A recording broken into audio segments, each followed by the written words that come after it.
Salut tout le monde, je suis content de vous retrouver dans cette vidéo un peu spéciale. On va faire court pour une fois. Un petit tutoriel sur comment réaliser des ombrages sur des photos. Tout simplement pour une raison, c'est que je vois souvent des publicités pour des petites entreprises, mais même parfois dans des grandes, où les ombrages sont très mal réalisés. Or, en photo, tout est question de lumière. Alors comme je travaille beaucoup dans le secteur du spectacle vivant, du matériel, son, lumière et tout ça, j'ai pris une enceinte assez connue, assez jolie de ce secteur-là. Voilà une image prise brute sur le site web et voilà comment souvent je vois quand elles sont intégrées dans une pub. Donc là j'ai pris une image simplement, vous voyez une image d'urbex, un bâtiment délabré. Comme c'est une très belle enceinte, je me suis dit que le contraste pourrait être joli, le côté tout est déchiré, délabré, puis il y a cette enceinte magnifique au milieu comme si elle avait survécu à la guerre. Et souvent je vois justement les graphistes des pubs qui mettent simplement l'enceinte comme ça, posée telle qu'elle, sans aucun travail des ombres, alors qu'on a des fenêtres, on a une enceinte, elle est posée sur un sol, naturellement on doit avoir des ombres. On a ce que beaucoup de marques font, c'est j'ai simplement mon enceinte qui est posée sur mon sol. Et alors comment on va réaliser un ombrage? Donc du coup on va se créer un calque. Alors d'habitude je travaille plutôt sur l'iMac pour tout ce qui est retouche photo parce que c'est un grand écran 27 pouces et puis j'ai la tablette graphique, je suis plus confortable avec ça. Là en plus Photoshop sur iPad c'est une application qui est un peu jeune. Honnêtement pour moi elle est pas encore aboutie cette application. Il manque un paquet d'outils et ils mettent un peu de temps à la finir. Mais bon justement là l'iMac il est en réparation parce qu'il est cassé et du coup ça va être l'occasion pour moi de me familiariser un peu plus avec Photoshop sur iPad parce que je suis pas très à l'aise avec. Mais justement c'est en forgeant qu'on devient forgeron. Alors d'habitude sur l'iMac je fais plutôt avec l'outil plume tout ce qui est ombrage où je fais des belles formes bien définies. Là, on va le faire au pinceau. Alors, on va prendre ce pinceau, très bien. Et donc, ce qu'on va faire, c'est qu'en fait, une ombre, vous voyez, il y a deux fenêtres, donc il y a plusieurs ombres. On va se faire une première ombre primaire, l'ombre volumétrique de la pièce, c'est-à-dire qu'on a une source lumineuse au fond, elle va projeter une ombre. Donc, du coup, on va la faire assez simple. Hop, hop, c'est-à-dire comme si les deux fenêtres ne faisaient qu'une source qui était au milieu, là-bas. Vous allez voir pourquoi après. Hop, allez, on remplit.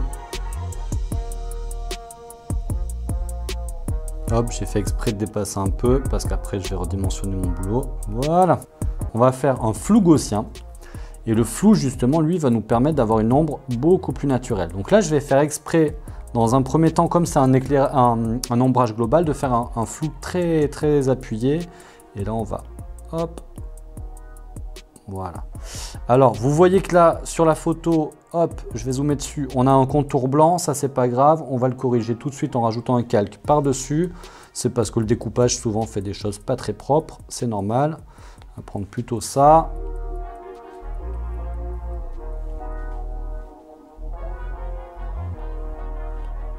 Voilà, on corrige et là on lui met un masque d'écrêtage. Où est-il? Il est là, ah bah oui, il faut que je le fasse. Ici, masque d'écrêtage. Voilà.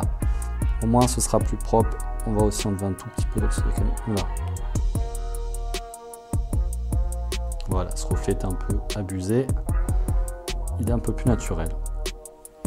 Voilà, donc on a ça, et donc on a notre premier ombrage. Une ombre n'est jamais aussi forte, donc on va simplement hop, passer en mode comme ça et la réduire. Et maintenant on va faire les ombres un peu plus franches.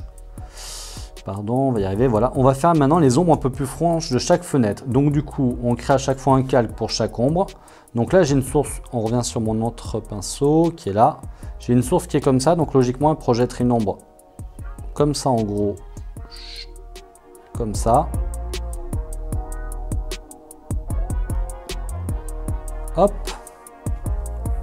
Idem, flou gaussien. Cette fois-ci, comme on est sur une vraie ombre et pas une ombre comme tout à l'heure un peu global, on est sur une ombre directe, on va la faire un peu moins floue cette ombre, un peu plus marquée, parce qu'on a une source qui est un peu plus franche, même si au final, il y a un volet fermé, donc on est sur du diffus, mais bon, faisons-la comme ceci, comme cela,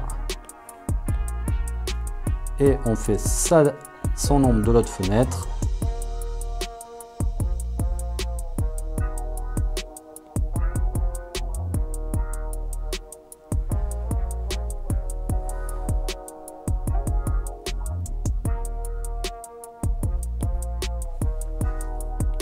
Encore une fois, un petit flou gaussien, le même que tout à l'heure. Et là aussi, on baisse.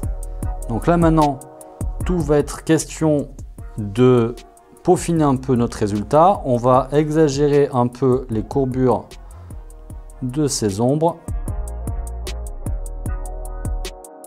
Et voilà un résultat qui déjà est beaucoup plus naturel. Si on regroupe ces trois calques, vous allez voir, hop, multisélection, bim bam boum. On va regrouper tout ça dans un groupe qui va s'appeler ombre. Si je l'enlève, voilà.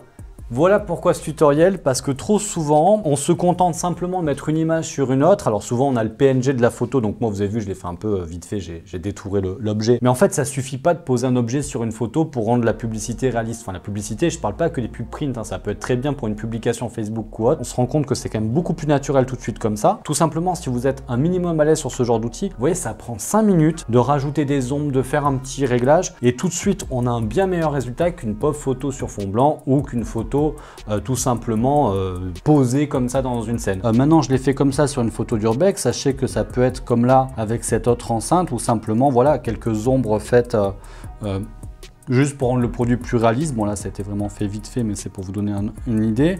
Ou alors un exemple plus parlant, vous prenez une photo de vélo sur que j'ai pris sur un site comme ça, vous êtes fabricant de vélo, bah simplement de réaliser un ombrage, moi tout de suite je trouve que ça fait la différence, sachant que là pour le coup c'est 2 ovales aplatis à placer sous les roues, un petit flou gaussien, enfin c'est fait en 30 secondes, c'est hyper simple. Un autre exemple, alors attendez, un marrant avec celui-ci, bah là j'ai fait une ombre et ce que je me suis amusé à faire c'est simplement décaler l'ombre et du coup on a l'impression que le projecteur est un peu en lévitation, donc du coup ça peut créer un effet, vous rajoutez juste une petite image d'une plume à côté du produit et ça peut vous permettre de vous dire que le produit est léger. Ou alors une dernière qui est pour le coup une que j'ai vraiment réalisée, c'était pour une publication Facebook. Si on enlève les ombres, voilà en gros ce que ça donnait.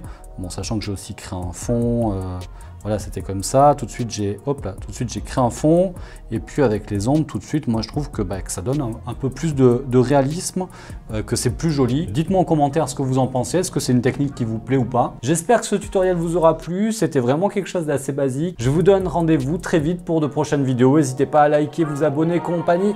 Ciao!